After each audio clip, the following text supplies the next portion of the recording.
Hello, traders, and welcome to Non-Farm Payrolls Friday. If you're a VIP, you already know that I shorted the Dow pre-market on a miss on employment numbers out of the U.S. Right? But because we got an increase in average hourly earnings and a decrease in the unemployment rate, the data was completely mixed. Right? I closed that trade at break even, right? And now I have flipped long. Now I have a pending order. I am not long just yet because, well, I need price to break with today's highs in order um, for the reversal to be validated. If you notice, on the past three trading days, we been price has made lower highs and lower lows, right? What I dig about this setup, right? What I dig about this setup is this. Let me show you the 4-hour chart.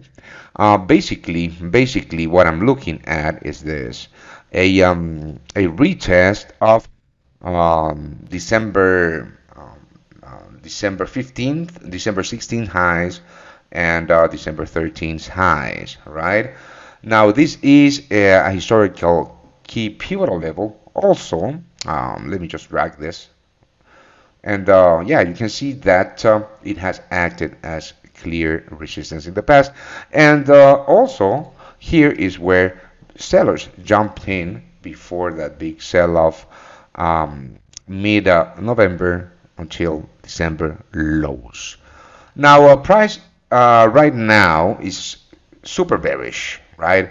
After this January 5th candle, which was 2 days ago, right? But if you notice, price action always gives you clues, right?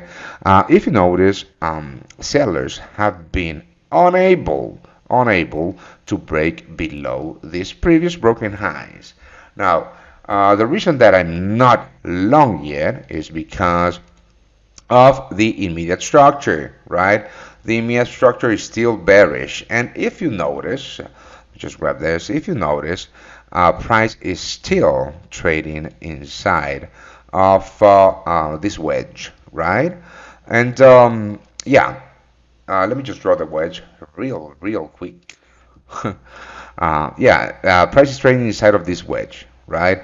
And every time, not every time, right? But the probability is high to see a reversal at a key level after a big, in this case, bearish momentum without a follow through.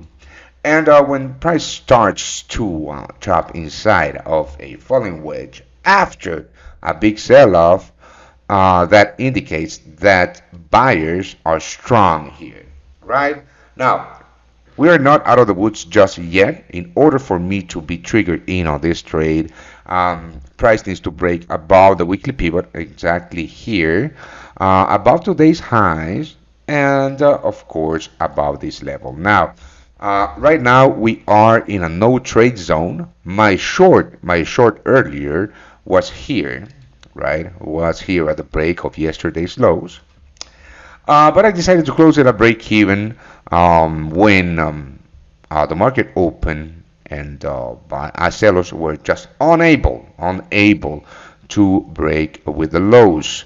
So right now, price is trading inside of that no trade range, and should price break to the upside, break with the falling wedge, the weekly pivot, the yesterday's highs, and these previous broken lows, then I'm more than happy to buy into that strength. Right now, we're seeing some weakness and some selling off. Let me show you just on the lower time frames how this looks like. Again, here is where we are catching a lot of bids, but buying into this is just not my strategy. So I'm just waiting for that breakout, and I'll keep you guys posted.